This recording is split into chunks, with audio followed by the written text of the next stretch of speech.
may panic attack na naman po si Bato na ginawa. Oh, eto. Dahil po, isa siya dyan, mga kababayan, eh, merong ginawang hakbang si Bato. No po? Para kumbaga, o eto.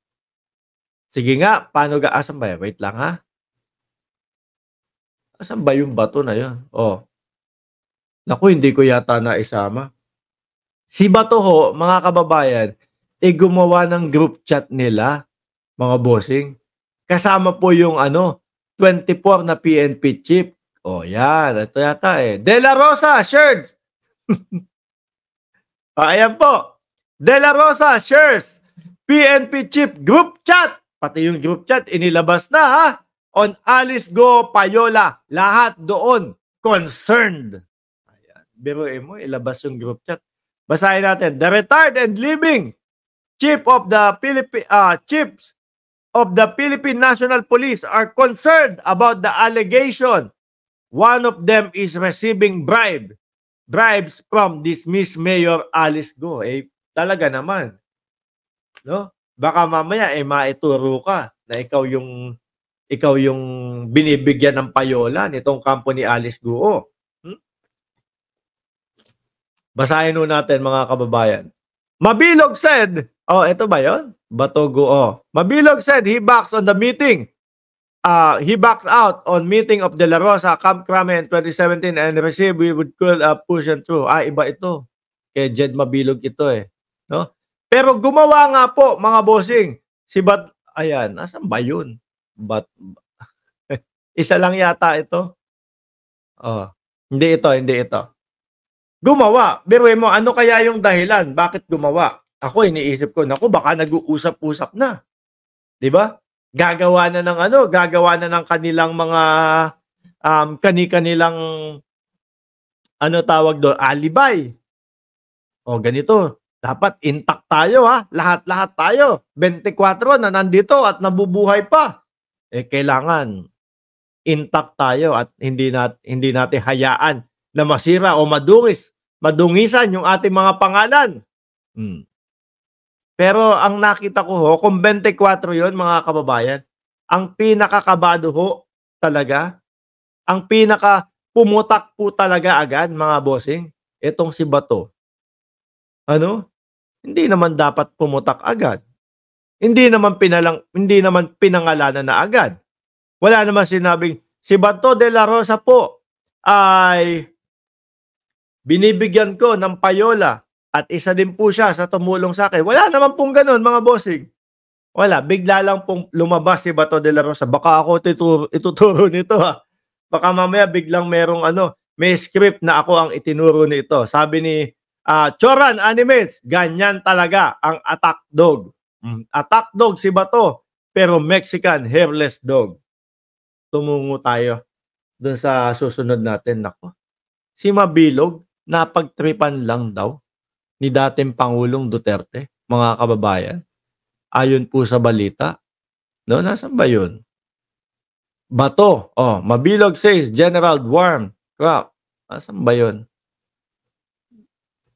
Mahirap po kasi puro sadyaryo itong natin. Balita ho ngayon eh. Puro sulat-sulat po eh. Dumako tayo dito, mga kababayan. No? Eto. Ayan. Rodi Duterte use narco-list to persecute, eliminate political rival. Sabi ni ex-Iloilo Mayor Mabilog. Ayan. Rodi Mabilog. Ayan ho mga kababayan. Basahin natin. During Wednesday hearing of the House of Representatives Quad Committee, Mabilog said he was included the narco list as the result of his affiliation with political figure who opposed Duterte. Ayan po, parang ang mga taga Iloilo po, kung di ako nagkakamali, di ba? Yung sila Drilon ho. Sabi ni Carlo Domingo, ang gulo nitong si Carlo Domingo. Idol Mark, ba't di ka mag-artista? Ang gwapo nyo po. Naku, salamat po, sir. Pero takwarens na din ho tayo. 40 na tayo, mga bossing eh. Hindi na ho tayo uubra dyan. Sabi dito, despite my hard work and dedication to public service. Ayan ha. Mukhang magaling naman tong si Jed Mabilog. I was unjustly, baselessly, no, included in former President Duterte so-called narco list. Naalala niyo po yun, mga bossing? Yung napakalaking parang kartolina yata yun. Doon nakasulat yung mga narco list. Tapos meron pang mga guhit-guhit na gano'n. Eto, sabi ng dating Pangulong Duterte, lahat ng pangalan nito, narco politicians, ano? O involved sa droga. At isa nga daw po, mga kababayan, yung pangalan ni Jed Mabilog doon, mga bossing. Sabi ni Choran Animates, senador na lang, Mark. Nako, hindi tayo uubra doon.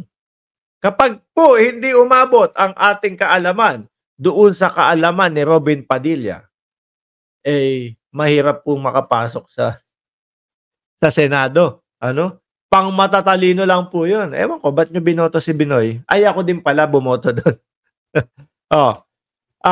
Despite my hard work and dedication to public service, I was unjustly, baselessly included in former President Duterte so-called narco list. This inclusion was made without any evidence, investigation, or due process.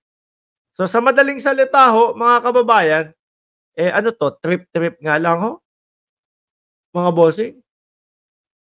Kumbaga, sulat ko lahat dito, kung sino-sino itong mga to, kahit na wala ng investigasyon, kahit na wala ng, kahit hindi ko na paaikutan ito sa ating mga kapulisan, basta, narco-list kayo.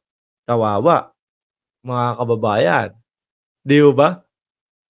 Before Duterte included this name in the narco list, Mabilog said law enforcement agencies such as PNP and PIDEA, had includes him as name in the drug list. Sabi po, mga kababayan. When asked by Surigao del Sur Representative Johnny Pimentel, Mabilog said, made several attempts to see the President Duterte just to ask kung ano po talaga ang reason kung bakit po. Biruin mo, meron ho siyang lakas ng loob na magtanong o pumunta sa dating Pangulong Duterte. Yung iba po, mga kababayan, kapag kaganyan, medyo kabado na ho, no? Mapunta ako doon, baka mamaya hindi na ako makauwi, baka mamaya may poses na ako pagpunta ko sa kanya. Pero ho, dahil siya sigurado, mga kababayan, na wala siyang kinalaman doon sa mga nakalista doon, handa siyang pumunta ho, mga bossing, di ba? Pero ang sabi dito, mga kababayan, parang ginawa sila, parang kumbaga, ang trip na gawin sa kanya,